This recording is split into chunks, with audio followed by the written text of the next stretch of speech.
बानी पीटीआई पर पाबंदी की करारदाद पंजाब असेंबली से मंजूर। करारदाद नून लीग के रुकने असेंबली ताहिर परवेज ने ऐवान में पेश की। पाक अफवाज के खिलाफ बयानबाजी करने वाली सियासी जमातों पर पाबंदी का भी मुतालबा। करारदाद में कहा गया, मुल्क के खिलाफ बयानबाजी करके इंतशार फैलाने और पाकिस्तान के मुखालिफ दुश्मन मुल्क की आलाकार पार्टी और उसके बानी और लीडर पर पाबंदी लगाई जाए। जिम्मेदार रहनुमा और अफराद के खिलाफ कार्रवाई की जाए और करार वाकई सजा दी जाए। ऐवान का इस्तेहकाम पाकिस्तान के लिए काम करने वाले इदारों के सरबराहान और जवानों को खिराज तहसीन।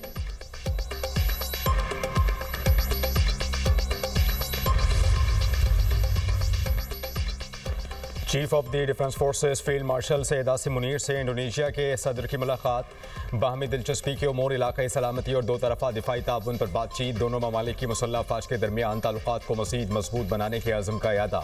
मुअज़्ज़ज़ मेहमान ने पाकिस्तान के मुसल्लह अफवाज की पेशा वराना सलाहियतों को सराहा। इलाकाई अमन व इस्तेहकाम के फ़रोग़ में पाकिस्तान के किरदार का एतराफ़ किया। Chief of the defence forces Syed Asim Munir ने कहा कि पाकिस्तान इंडोनेशिया के साथ दिफाई इश्तराक, तरबियत और इंसदाद दहशतगर्दी ताउन के फ़रोग़ का ख़्वाह है। इंडोनेशिया के सदर के एजाज़ में वज़ीर आज़म हाउस में इस्तकबालिया तकरीब। शहबाज शरीफ ने मुअज़्ज़ज़ मेहमान के शायान शान इस्तकबाल किया। मुसल्लह अफवाज के दस्तों का इंडोनेशियन सदर को गार्ड ऑफ ऑनर पेश। वज़ीर आज़म शहबाज शरीफ का काबीना अरकान का तारुफ कराया। इंडोनेशिया के सदर ने वज़ीर आज़म हाउस में पौधा भी लगाया।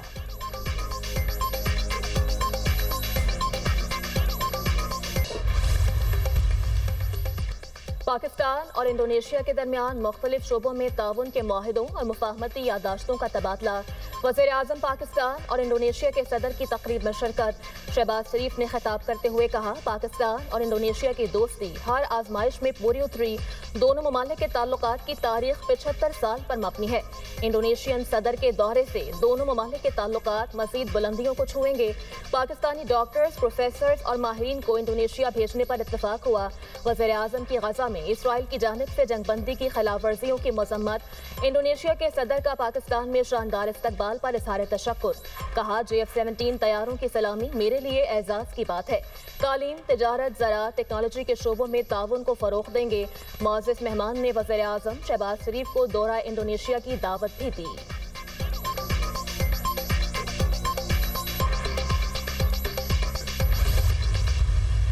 एक अजीब किस्म की सेंट्रलाइजेशन का नया निज़ाम ऊपर इस पर मुसलत किया गया है, जिस पे मैं ज़रूर रिक्वेस्ट करूँगा वज़ीर आज़म साहब से, मुख्तलिफ लोगों से कि इसको हम एड्रेस करें। जो सेल्स टैक्स ऑन सर्विसेज था वो वफाक का FPR कलेक्ट करता था। जब रेवोल्यूशन हुआ और ये सारे सूबे के पास इख्तियार गया तो सबसे पहले सूबा सिंध ने इस पर काम किया और हमने फौरी तौर पर और आज तक जो FPR को रिकॉर्ड्स थे वो तोड़ चुके और तमाम सूबे ने वफाक का रिकॉर्ड तोड़ दिया। वज़ीर आज़म सेंट्रलाइजेशन और पीपल्स पार्टी डिसेंट्रलाइजेशन की हामी। गुड्स पर सेल्स टैक्स जमा करने की जिम्मेदारी सूबों को देने की तजवीज़। PP चेयरमैन बिलावल भुट्टो जरदारी कहते हैं कि इस मामले पर शहबाज शरीफ से बातचीत की जाएगी। टैक्स कलेक्शन में तमाम सूबों ने वफाक का रिकॉर्ड तोड़ दिया। सिंध की परफॉर्मेंस बाकी सूबों के मुकाबले में बेहतर रही। दूसरे सूबों ने सेल्स टैक्स जमा करने के लिए खारजा पॉलिसी अपनाई। मईशत डंडे के जोर पर नहीं चलती। पिछली हुकूमत ने डंडे के जोर पर मईशत चलाने की कोशिश की। टैक्स रेट कम रखें और बिजनेस कम्युनिटी को इज्जत दें तो मईशत अच्छी होगी। लाहौर में FPCCI में खिताब। कहा कि तरक्की के लिए टैक्स नेट में इजाफा होना चाहिए। FBR को ऐसा इदारा बनाया जाए जिस पर आवाम को एतमाद हो। हम पब्लिक प्राइवेट पार्टनरशिप डिस्ट्रिक्ट सतह पर ले जाना चाहते हैं। हमने अपनी हुकूमत में एक्सपोर्ट के मौके पैदा किए।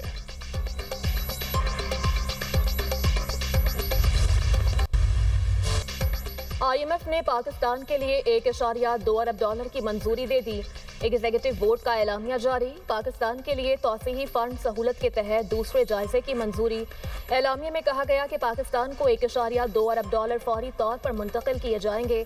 पाकिस्तान ने सैलाब के बावजूद प्रोग्राम पर सख्ती से अमल दरामद किया, गैर मुल्की दबाव बर्दाश्त किया और इस्तेहकाम हासिल किया। महंगाई में हालिया इजाफा आर्जी है। माली खसारे में कमी और अवाम की माली हालत में बेहतरी आई है। पाकिस्तान के ज़र मुबादला ज़खायर बढ़कर $14.5 अरब तक पहुँच गए। पाकिस्तान ने 1.3% बुनियादी सरप्लस हासिल की। IMF का टैक्स इस्लाहात और आमदन में इजाफे पर जोर। तवानाई के शोबे में इस्लाहात को नागुज़ीर करार दे दिया। IMF ने सरकारी इदारों की इस्लाह और निजकारी पर भी जोर दिया। इंटरनेशनल मॉनिटरी फंड की सख्त मालियाती पॉलिसी जारी रखने की सिफारिश। बदउनवानी के तदारुक और गवर्नेंस के लिए इस्लाहात अहम हैं। IMF की कुदरती आफात से बचाव के लिए पाकिस्तान के इक़दामात की तारीफ।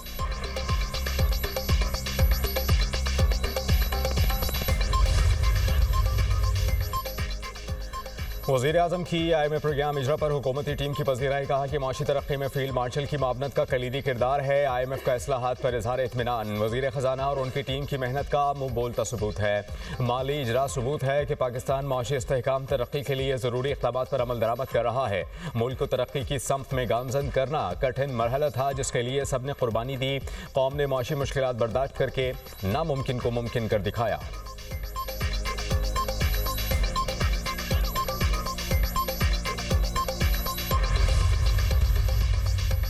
पेम्स अस्पताल के डॉक्टर्स का अडयाला जेल में बानी PTI का मुकम्मल तिब्बी मुआयना।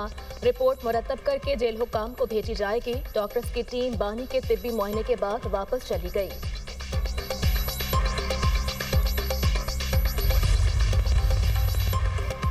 ऑपोजिशन में होने का मतलब ये नहीं दूसरों पर कीचड़ उछाला जाए। PTI ने अपने दौर में सियासी इंतकाम के सिवा कुछ नहीं किया। स्पीकर पंजाब असम्बली मलिक मोहम्मद अहमद खान की तहरीक इंसाफ पर तनकीद। कहा कि नवाज शरीफ, ख्वाजा आसिफ और दीगर रहनुमाओं के खिलाफ मुकदमात बनाए गए। गालम गलोच, तनकीद और नफरत की सियासत किसी के हक में बेहतर नहीं। 9 मई को जो कुछ भी हुआ उससे मुल्क में बद अमनी और इंतशार में इजाफा हुआ। नफरत की सियासत के दिन जल्द पूरे हो जाएंगे। फौजी नर्सरी में पैदा होने वाले किस मुँह से इसके खिलाफ बातें कर रहे हैं। अगर सिपा सालार के खिलाफ फर्जा सराई की गई तो पूरी कौम सिपा सालार के साथ सीसा पिलाई दीवार साबित होगी।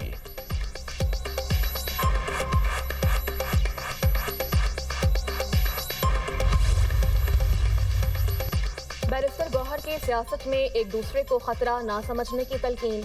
मीडिया टॉक में कहा, सियासत में इख्तलाफ हो सकता है, दुश्मनी नहीं।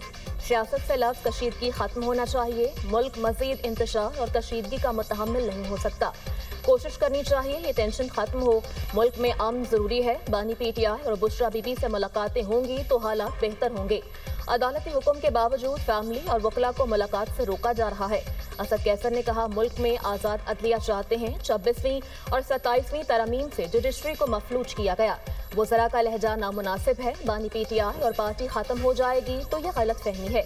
हम कानून और आइन को देख कर अपनी जद्दोजहद आगे बढ़ा रहे हैं। अवाम को इंसाफ सिर्फ अदालत से मिलना है। वकला तहरीक आईन पाकिस्तान के साथ खड़े हों।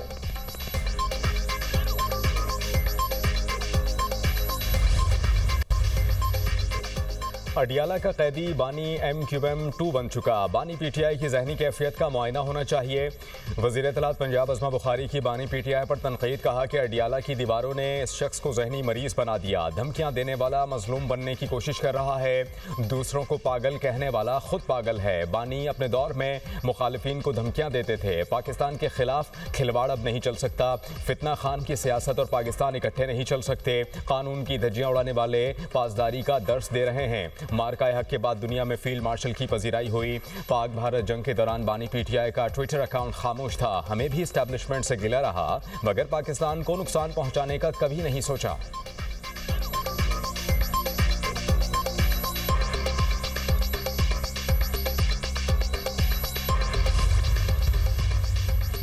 हमारे यहाँ एक 9 मई वाले हैं और एक 10 मई वाले। अवाम ने 9 मई वालों को मुस्तरद कर दिया। PTI ने पेशावर जलसे में इदारों को गालियां दी। पार्लिमानी सेक्रेटरी तलातो नशरियात बैरिस्टर दानियाल चौधरी की न्यूज़ कॉन्फ्रेंस। कहा, कौमें गालम गलोच और नफरत से नहीं बनती। KP में एहतसाब के इदारे को 13 साल से ताला लगा हुआ है। बैरिस्टर अकील मलिक बोले, इदारों पर बगैर किसी सबूत के इल्ज़ाम लगाना नाकाबिले बर्दाश्त है। PTI ने सोशल मीडिया अकाउंट्स के जरिए माशरे में जहर फैलाया। जेल में बैठे शख्स के जहन में जो कुछ आता है पार्टी के लोग उसी तरह आगे पेश कर देते हैं।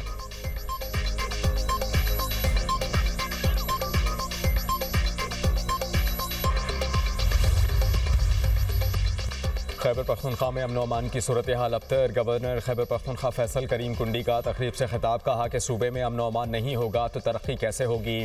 अफगानिस्तान की सरजमीन दहशतगर्दी के लिए इस्तेमाल हो रही है। सूबे में दहशतगर्दी दिन ब दिन बढ़ रही है।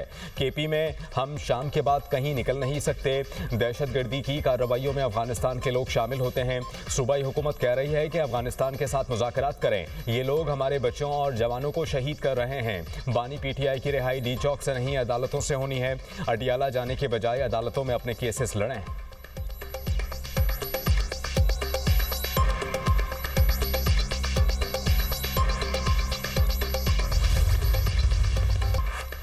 इस्लामाबाद में बल्दियाती इलेक्शन 15 फरवरी को होंगे। इलेक्शन कमीशन ने नोटिफिकेशन जारी कर दिया।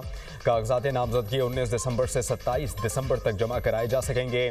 कागजात नामजदगी की जांच पड़ताल 3 जनवरी तक होगी। कागजात नामजदगी पर अपीलों के फैसले 13 जनवरी तक होंगे।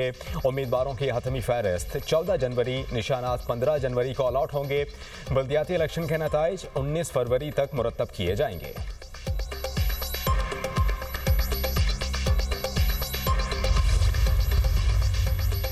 जस्टिस तारिक महमूद जहांगीरी को काम से रोकने की दरख्वास्त काबिल समाअत करार। इस्लामाबाद हाई कोर्ट के चीफ जस्टिस सरफराज डोगर और जस्टिस आजम खान ने अहकामात जारी कर दिए। जस्टिस तारिक महमूद जहांगीरी को नोटिस जारी, 3 रोज में जवाब तलब। इस्लामाबाद डिस्ट्रिक्ट बार की जस्टिस तारिक महमूद जहांगीरी के खिलाफ केस काबिल समाअत करार देने की मुखालफत। वकील ने मौक़िफ़ अपनाया कि ये केस इस हाई कोर्ट के दायरे इख्तियार का नहीं, सुप्रीम जुडिशल काउंसिल का इख्तियार है।